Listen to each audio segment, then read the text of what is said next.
You guys don't need to worry about me getting revenge from Diddy. I've got 3 moves that make sure he'll never be able to come after me or my family. First, I personally reached out to the victims' legal teams. The real reason he's not getting out is those buried cases behind the scenes. I provided legal funding for 7 victims who had been silent for years and brought in the top criminal attorneys in the country. Second, I bought up every potential post-release business deal he had lined up. I planned this 2 years in advance, so by the time he got sentenced and still had hope of getting out, every partner had already cut ties with him. Third, I don't just have evidence, I've got backups. This is an entire minefield that's been buried for 20 years. I uncovered every secret from the last 30 years. With testimonies from the victims, we interviewed over a dozen people he tricked, threatened, or violated. You think that's harsh? No, he destroyed other people's lives for decades. I'm just making sure he spends a few extra years in prison for it. I'm not afraid of his people, not afraid of his threats. I know he's still in there fantasizing about a comeback, but the truth is, he's never coming back.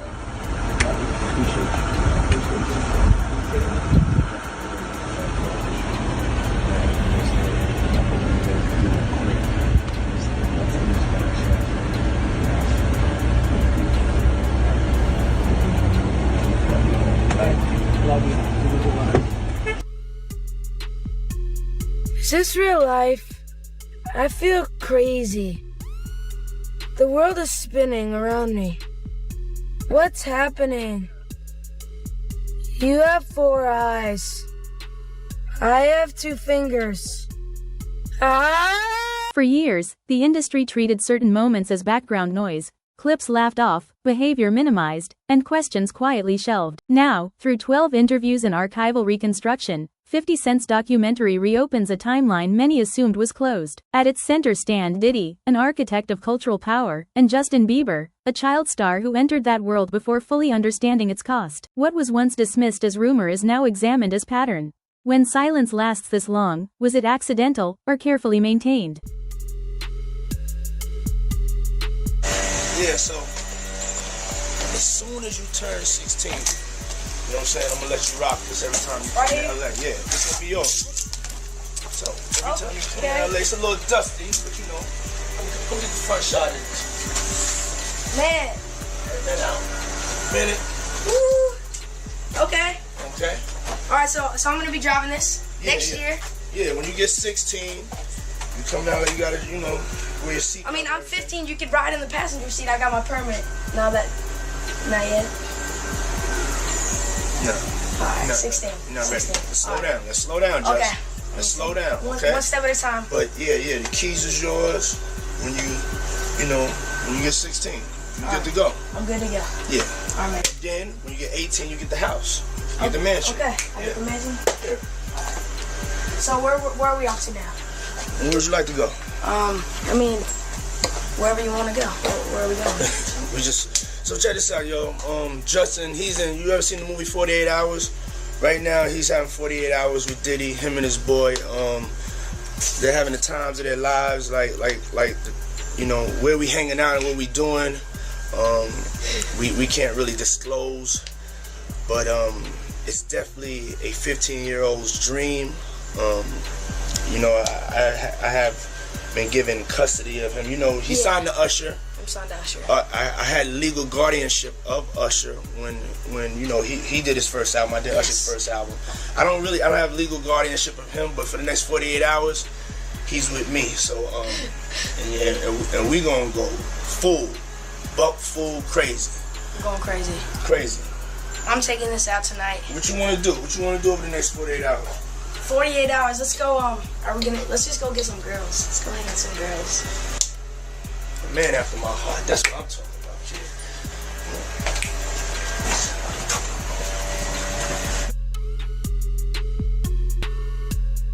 Diddy's legacy was built on access to opportunity, to influence, to rooms where careers accelerated or disappeared. His reputation as a gatekeeper shaped an industry logic where proximity often mattered more than protection. Justin Bieber's rise, framed publicly as a modern fairy tale, unfolded within that same structure. Youth met authority without visible safeguards.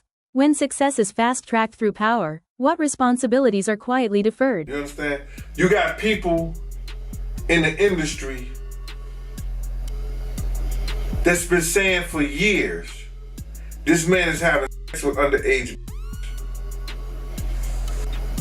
So now the federal government is looking at that like, yo, when is somebody gonna come forward? We got this information, this alleged information, but nobody's willing to come forward. Then they go on and say, yo, Shakur Stewart mysteriously dead. Supposed to be a self-inflicted wound. Person that had everything going for him in their life. Kim Porter dead. Somebody's car gets blown up.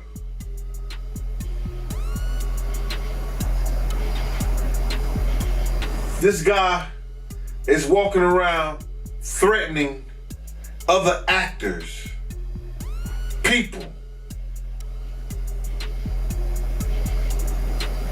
Somebody got to get involved in it. If it ain't the state, let it be the feds. Somebody got to stop him. He lucky that God given him the opportunity to be stopped while he's alive, then have to go to hell and face that shit. He got a chance to repent now, change his life. You mentioned minors, you know, and a lot of people have been trying to drag Justin Bieber into this situation because there's a lot of like suspect looking videos with Diddy and Bieber in it, and you know, they're making a lot of allegations. The documentary does not allege a single moment as definitive. Instead, it highlights normalization, how repeated exposure to adult environments around minors became routine rather than questioned. Interviews suggest a culture where discomfort was rebranded as eccentricity and risk was disguised as mentorship. This is not about one decision, but about many unchallenged ones. When boundary erosion becomes cultural habit, who is accountable for stopping it? What's up, man? You good? I'm good. How are you? All right, young brother, everything's good? Everything's Selling great. out arenas and everything? Yeah. Starting to act different, huh? No, you ain't been calling me and hanging out the way we used to hang out. Well, I mean, you try to get in contact with me, you know, through all my, partners and whatnot. Mm-hmm. But you never really got my number, so. Right, okay. My number? Yeah. I'm gonna tell you my number. Yeah. It's 555. Yes. Okay. 5555. Okay. 55. You heard that? Yeah. Okay, well I'm here to because you've been a big supporter of mine, all jokes aside. This right here is my young brother right here. He's been a big supporter of mine. My album's coming out, and you know we got the crew going around now. You in New York City, and we got the Dirty Money crew, and we wanted to make you an official member of the Dirty Money crew. Are you all right? serious? There you go. That is Justin Bieber. swag. This is your swag. And then you got to do the swag walk too. Okay. I got to show you the swag walk. You show me the swag walk. And Scooter, Scoot, manager, mogul extraordinaire, you too. I just got much cooler. Yeah, there you go. There you go. Money. Dirty money. Okay, so when we walk down the streets of New York, we hit them like this. So me and you walking, we hanging out, you know, a little later on the night after the Usher concert. Yeah. You know. Don't get those ladies, right? Yeah, after that, the ladies, we in the street, Times Square. Yeah. We go, swag. Swag. You see that? You see my hand right there? That's pushing the hate back. There's a lot of hate sometimes. Right, yeah. Swag. Swag. Swag. Try it. So this hand? Yeah, hand. Okay. This hand. Push it back like you're pushing the wind back. Swag. Ooh. Ooh. You got it, son. You got it. That's right, my boy Bieber, official member of the Dirty Money crew. All right, I'm chilling with my big bro Diddy right here. You gotta go get his album. It's Last Train to Paris. It is, it's gonna be the greatest album you've ever heard. It's got a lot of cool songs, a lot of people on it. You got Drake on there. Drake on there. Lil Wayne. Chris Brown. I wanted to do a song with you, but you was on tour. He was gonna do a song. Big Brother Usher. Big Brother Usher. So everybody's on this album. Go get this album. Get it. Last Train to Paris. Yeah, get it. We're out. Peace. For years, 50 Cent's warnings were dismissed as rivalry rather than concern. His distance from Diddy's inner circle allowed him to observe without benefiting from silence. In a new legal and cultural climate, those statements are being reassessed, not as proof, but as early signals. History shows that alarms often sound long before institutions are ready to listen. How many warnings are ignored simply because the messenger is inconvenient? You know, Diddy bought his son a Bentley. Maybe, you know, he could buy you one also. Got me a Lamborghini. And Yeah. Oh, well, that's nice. I haven't gotten it yet, though. Yeah, I know. Yeah, I know. When is that coming, that Lamborghini? We talked about this last He time. had the Lamborghini for a day or two, and he had access to the house, and he knows better than to be talking about the things that he does with Big Brother Puff on national television. Well, apparently not. Something, everything ain't for everybody. Do you believe the guy in the tape is white? If he's bigger than Diddy, and he's not none of the names that I said, probably so. But then they say he was young too. Yeah, they say he was young. Let me get his name right. I hope it ain't the Bieber. I hope it's not the Bieber. That's a good one. It might be him. But if they saying that the guy is young and he's an A-lister, I can't think of that many black people, man. Right, not at all. And somebody that's more powerful, more of a celebrity than Diddy, you understand what I'm saying? If they were saying somebody that was more celebrity than Diddy, he was an A-lister, he was younger, you know what I'm saying? And if he's not black, it would have to be the Bieber.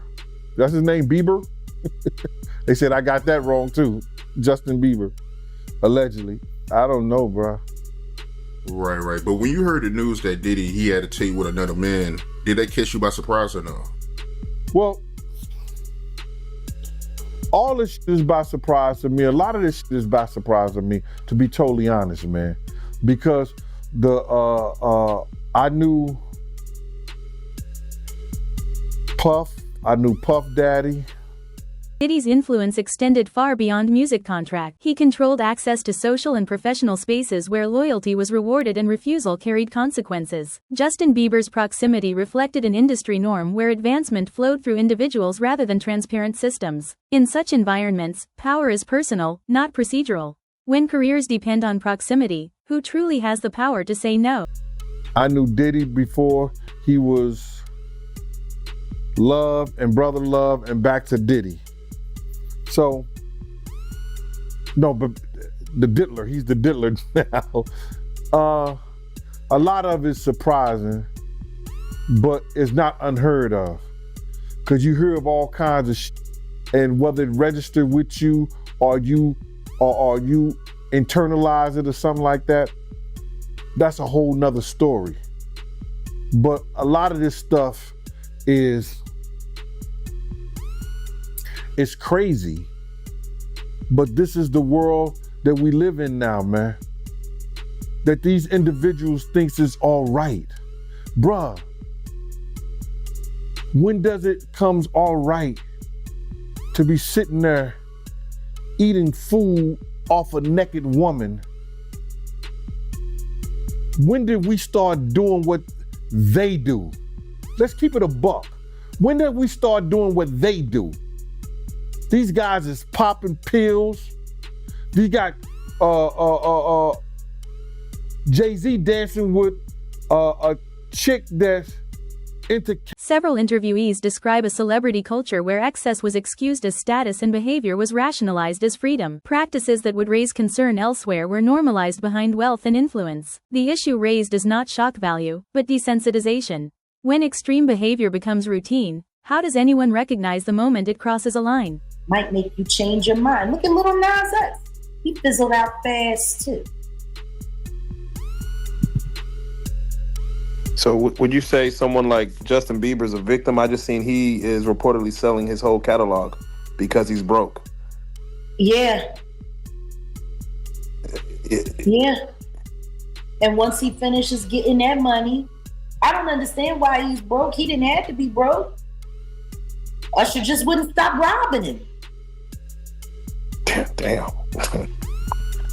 I mean, Usher couldn't keep his hands out of his pocket. It's funny. He got him signed and turned over custody to Diddy. Boy was never the same. And Neither was Usher's pockets, because Usher's been living off of Justin Bieber's money. He ain't been living off of his own. Because the truth is, Usher don't really make that kind of money. And I'm really just kind of sick and tired of Usher Raymond. Yeah, I'm really kind of disgusted with Usher Raymond, who does Greek wrestling nude with men over Frosted Flakes, allegedly. Like, I'm sick and tired of this guy who everyone knows got the Diddy bumps, who's been sued for passing them on and lost. Is still sitting there disgracing women in front of their men who bought the tickets to like that whole scheme. He's causing a lot of divorce courts. But why? He don't even want them. He don't want them women. He's literally doing it just to destroy relationships. Usher's public reflections on entering Diddy's world as a teenager establish precedent, not speculation. Similar pathways appear across generations, suggesting continuity rather than coincidence. When systems repeat the same patterns without reform, responsibility shifts from individuals to structures. If discomfort was acknowledged once, why was the system allowed to persist unchanged?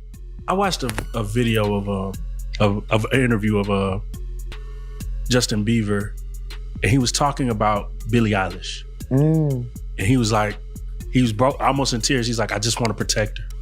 I just want to keep her safe. Yeah. What do you think he went through? Because he knows what's been happening to Billie. Just like everybody knew what was happening to Millie Bobby Brown girl with Drake. These people are monsters. Real life.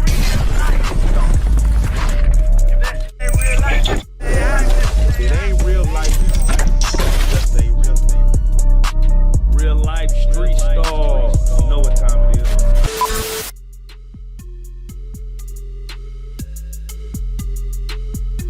Jermaine Dupri said something interesting. Mm-hmm. He said the reason that R&B isn't as powerful as it is anymore is because children are going to church. Yeah. What is it about the transfer from the spiritual to the secular do you believe that's what made R&B so powerful? Understand this. Rhythm and blues was a combination of gospel and soul music. Because soul music has always been around in one form or another. It's just evolved throughout the years.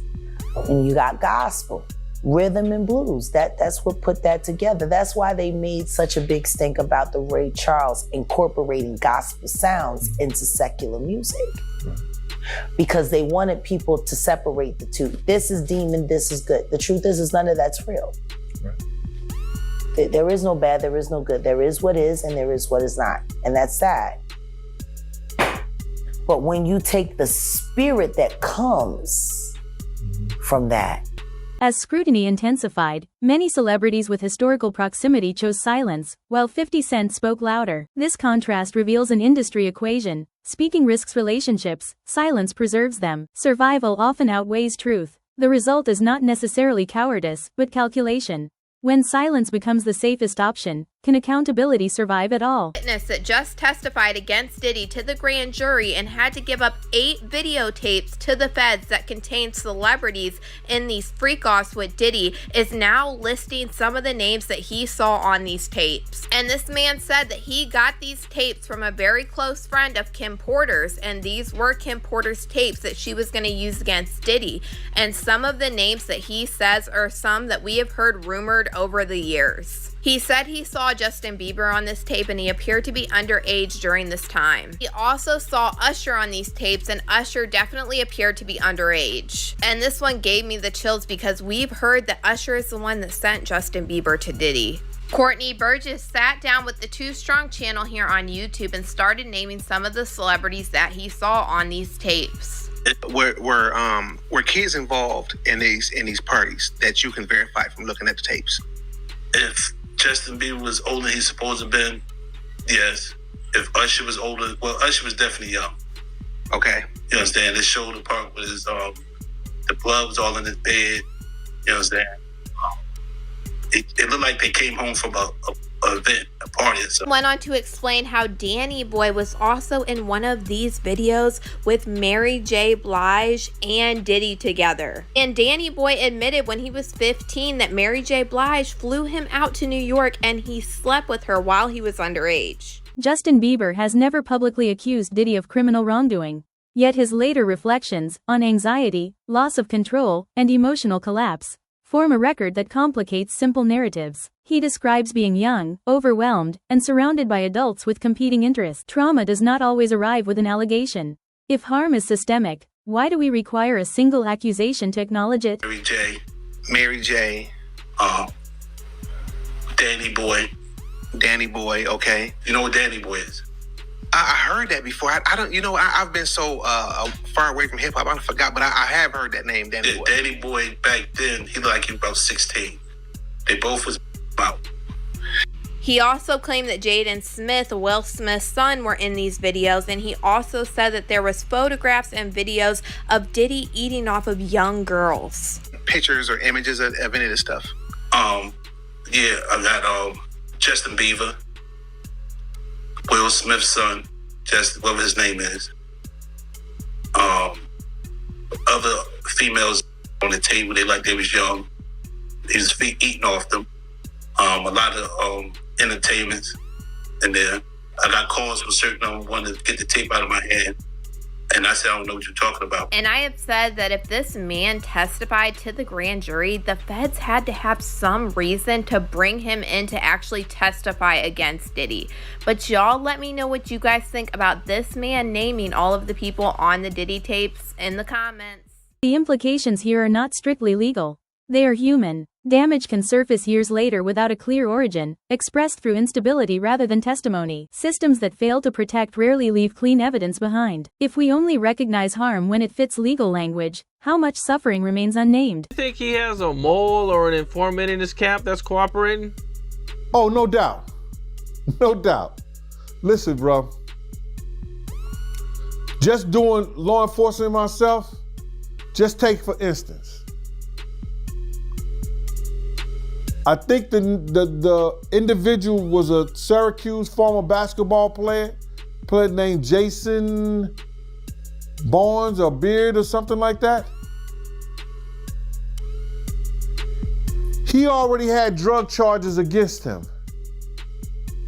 The day Diddy house get raided, they catch him getting on a plane and they put him into custody. Didn't that sound a little weird? People didn't catch that. They either put him in custody for a couple of reasons. You understand? One, to make a witness out of him, or to safeguard him and protect him for anything that could happen to him, because they had already stated, allegedly, that he was some kind of mule for the people over there at Diddy's house. So now, with that information, that he was already known by the government for drug charges, wouldn't that be an individual that you use? I'm gonna give you something different. And I'm gonna give you something else that people don't even think. On the other day, I seen on the video that Puff had ran into Justin Bieber. They met up. And he started tapping him as if he was searching him and see if he had some kind of device on. Did you see that? Yep. Check this out. What if the federal government have already talked to Justin Bieber? And Diddy did that on tape.